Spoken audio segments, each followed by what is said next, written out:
Hey everyone, welcome back. Ready for another deep dive? Definitely. Today we're going to tackle something that's been making headlines and, frankly, causing a bit of a stir. We're talking DeepSeek R1. Yeah, the AI that's got everybody talking. And the market's reeling too. It really feels like we're in the middle of a Sputnik moment right now. It's funny you say that. I was just thinking the same thing. With China launching this AI bombshell, it feels like the US-China tech race just went into overdrive. Oh, absolutely. I mean, look at what happened. The U.S. stock market lost like over $1 trillion in value the day DeepSeek R1 dropped. January 28th, to be exact. Yeah, that kind of shockwave, that tells you we're dealing with something way bigger than just another cool piece of tech. It's not just a cool toy, is it? I mean, let's break it down. DeepSeek R1 is free, it's open source, anyone can just tinker with the code. It's performing as well as, if not better than, the top US models. But here's the real kicker. It was developed for a fraction of the cost. Yeah, like less than 3% of what it took to build, let's say, ChatGPT. Yeah. 3%. I'm still trying to wrap my head around that. Well, it's not just about the number itself, right? It's what it signals. Right. It's a potential disruption of the whole AI landscape. Imagine the implications. Access to these really powerful AI tools could become like totally democratized. Right. That could shake up the power dynamics of the whole industry. Right. So we're not just talking about one company or one product. This is Much bigger. this is a paradigm shift, maybe. So who is this mastermind behind DeepSeek? So that would be Liang Wenfeng. He's a former, get this, hedge fund manager who kind of embarked on this whole AI journey back in 2021. Okay. But here's the really fascinating part. He stocked up, get this, on NVIDIA GPUs. You know those high-powered chips, right? Yeah. He stocked up on those right before the U.S. imposed those export restrictions. Like he knew, right? Talk about being in the right place at the right time. Almost like he had a crystal ball or something. Okay, but 2 months. 2 months to build DeepSeek R1 on a reported budget of like $5.6 million. Right. That's unheard of, isn't it? Pretty much. And that speed and efficiency, that's what's really got everyone scratching their heads, even among AI experts. Yeah. And it really comes down to a few key things, one of them being this mixture of experts approach they've used. Mixture of experts. Okay, break that down for me. Sure. So does DeepSeek have like a whole team of brainiacs huddled in a room somewhere? Not quite a room full of brainiacs, but the analogy kind of works. Okay. Instead of creating this one massive AI model, they've designed DeepSeek with all these specialized modules. Think of it like a university, right? With different departments dedicated to specific subjects. Got it. You wouldn't go to your history professor to try to solve a complex physics problem. Right. So DeepSeek is only activating the modules that are relevant to a specific task. Exactly. Hence the efficiency. Clever. Right. This targeted activation conserves energy, processing power, and it ultimately reduces cost. But they don't stop there. They're also using something called distillation. Distillation, like what you do with whiskey. Well, in the AI world, distillation is more about knowledge transfer, not so much about making spirits. Okay, all right. Think of it like an apprenticeship, where a larger, more mature AI model helps train these smaller, more specialized modules. Okay. It's like a master craftsman passing down their skills to the next generation. I like that. Okay, so instead of starting from scratch, they're leveraging this existing knowledge to train these modules more efficiently. Exactly. And it's one of the reasons why they've been able to achieve these really impressive results with relatively, limited resources. Plus, they're very transparent about their chain of thought reasoning. Basically how the AI arrived at its conclusions. Wait, hold on. Transparent chain of thought reasoning? That's a stark contrast to how some, U.S. companies are approaching AI development, right? It is. Where they keep everything very hush-hush, very secret. Very much so. DeepSeek's open approach is really shaking things up.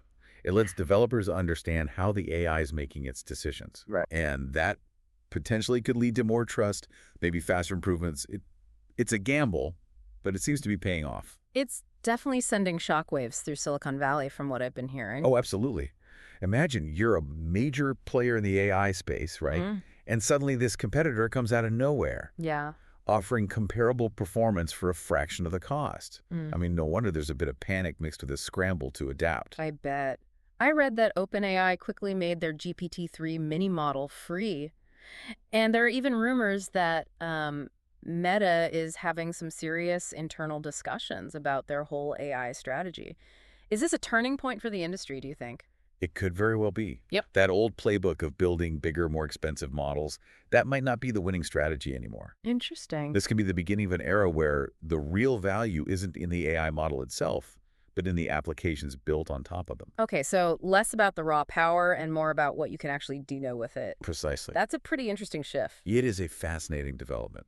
It's like the App Store all over again. Remember when Apple launched the iPhone? Yeah. The device itself, cool. But the real revolution was all the apps. Oh, yeah, great parallel. Yeah. And just like with the App Store, we could see an explosion of creativity and innovation in this new AI landscape. Right. AI-powered tools for everything. Oh, yeah. Education, healthcare, entertainment, Hmm. productivity even. And these tools could be cheaper and more accessible than ever before, thanks to, platforms like DeepSeek. Exactly. This is huge, especially for smaller businesses, startups, even individual developers who just couldn't afford to get into the AI game before. Yeah, it's amazing. But with all this talk about, open source and accessibility, there's a part of me that wonders, what about the potential downsides?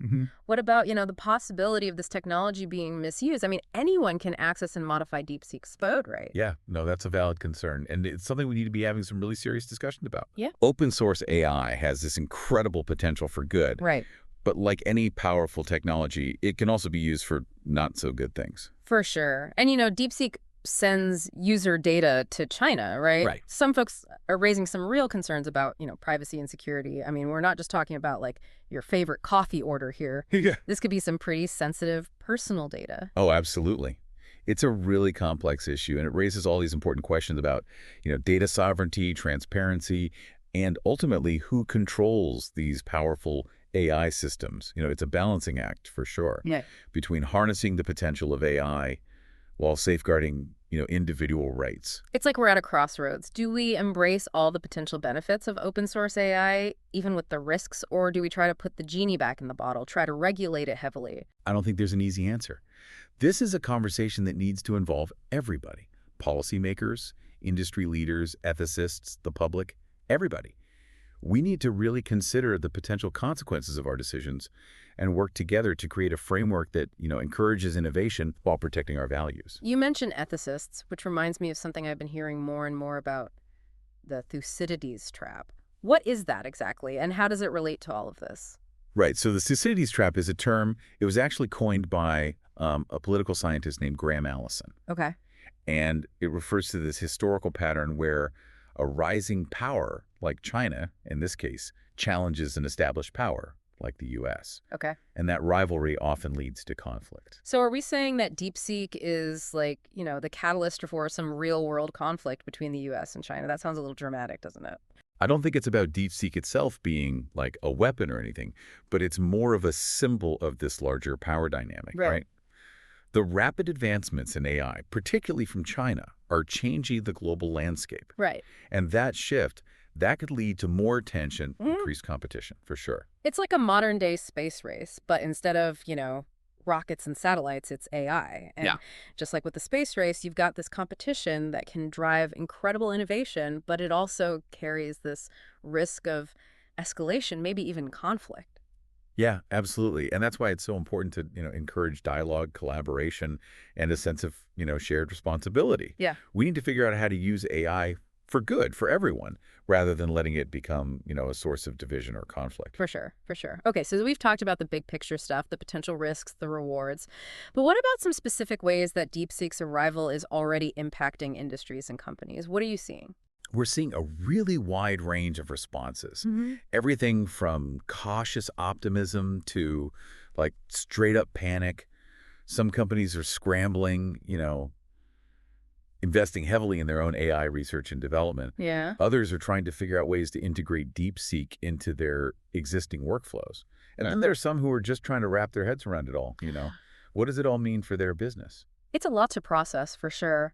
I read an article about how some investors are starting to question the valuations of some of these AI companies. Oh, yeah? The ones that have been pouring billions of dollars into developing their own large language models. Right. If DeepSeek can achieve similar results, for pennies on the dollar, what does that mean for the industry, right? Yeah, it's a really good question. We might see a shift away from this bigger is better mentality. Hmm. which has kind of dominated the AI landscape for a while now. Okay. Efficiency, accessibility, those could become the new buzzwords. That's a pretty significant shift. It is. I'm sure some companies are feeling a little threatened right now. Oh, there's definitely a sense of disruption. Yeah. But disruption isn't always bad. Right. Competition can lead to innovation, right? Right. And ultimately, it's the consumers who benefit from better, cheaper, more accessible products and services. Okay, that's a good point. I've also been hearing a lot about how DeepSeek could really democratize access to these AI tools, Hmm. making them available to, smaller businesses, startups, individuals. Yeah. What are your thoughts on that? Honestly, I think that's one of the most exciting aspects of all of this. Imagine anyone with a laptop and a good idea can harness the power of AI. They can create something amazing. Yeah. It reminds me of the early days of the internet. Suddenly, anybody could build a website and share their ideas. Right. Right. Exactly. And just like the internet, the democratization of AI could lead to this incredible explosion of creativity and innovation. Yeah.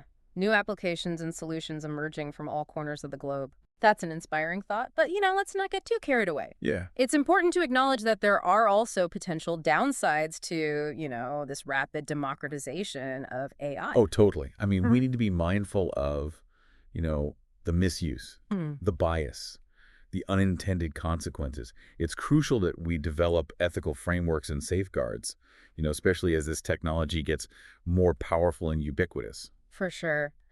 And speaking of unintended consequences, one of the biggest concerns I keep hearing about is AI's impact on jobs. Right. If machines can do more and more of the work that humans do, what does that mean for the future of employment? I mean, that's a big one. That's the question that's been on everybody's mind since, like, the dawn of the Industrial Revolution, right? Yeah. It's a really complex issue, no easy answers. So is this time different? I mean, is AI going to lead to mass unemployment, or are we just going to see, a shift in the types of jobs that are in demand? It's probably going to be a bit of both. Some jobs are going to be automated. That's inevitable. But new jobs will also be created, especially in areas that require, creativity, critical thinking, emotional intelligence, those skills that are hard for machines to replicate. So the key is to adapt, to learn new skills. Absolutely. We all need to embrace lifelong learning, develop the skills that are going to be needed in this new, rapidly evolving landscape. So the future of work is going to be about staying agile, adaptable, Yes. constantly learning and evolving. Precisely. The folks who can embrace that mindset, Yeah. they're the ones who will thrive in the age of AI. Okay. So we've covered a lot here. The big picture, the risks and rewards, the impacts on industries, on individuals.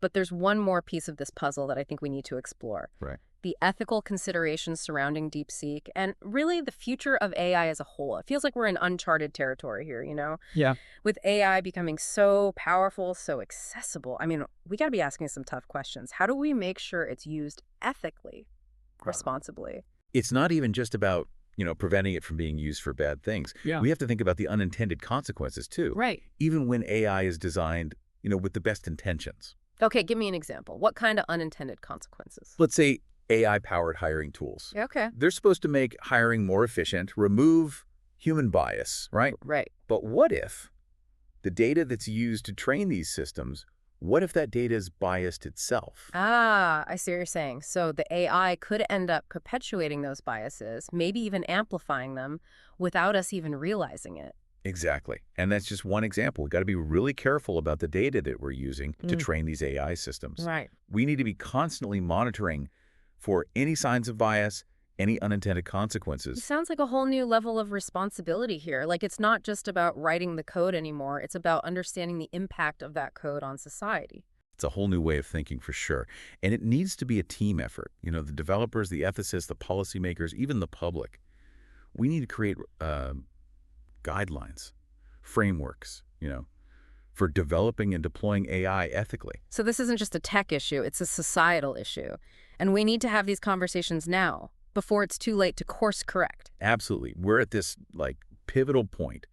The decisions we make today about AI, they're going to echo for generations. Okay, so let's say we get it right. We managed to steer AI in the right direction. What does that future look like? Paint me a picture. Imagine a world where AI helps us, where it augments our abilities, helps us solve problems we could never solve before, helps us make better decisions. I like it. Give me some specifics. What kind of changes? Think about healthcare. AI could help us develop personalized medicine, detect diseases early, maybe even discover new cures faster. That would be incredible. What about other fields? Education. AI could give every student a truly personalized learning experience tailored to their needs. Wow, that's a game changer. And what about, like, the environment? AI could help us optimize our energy consumption, cut down on waste, develop more sustainable solutions to climate change. The possibilities are endless. It's almost like a little overwhelming to think about. It is. But it's important to remember AI is a tool, right? Right? And it's up to us how we use it, how we shape it, how we make sure it's working for humanity, not against it. This DeepSeek moment, it's a wake-up call. It's telling us that the future isn't set in stone. We're creating it right now. That's a great way to put it. And AI is going to play a huge role. It is. This is a call to action for everybody. Engage the conversation, stay informed, make your voices heard. The future of AI, it's in our hands. So if DeepSeek is our Sputnik moment, the big question now is what will be our space race? What kind of future will we choose to build with this incredible technology? It's something for all of us to think about.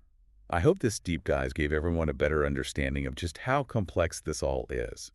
DeepSeek, the future of AI, it's changing so fast. It is. It is. So keep those brain gears turning and join us again next time for another deep dive.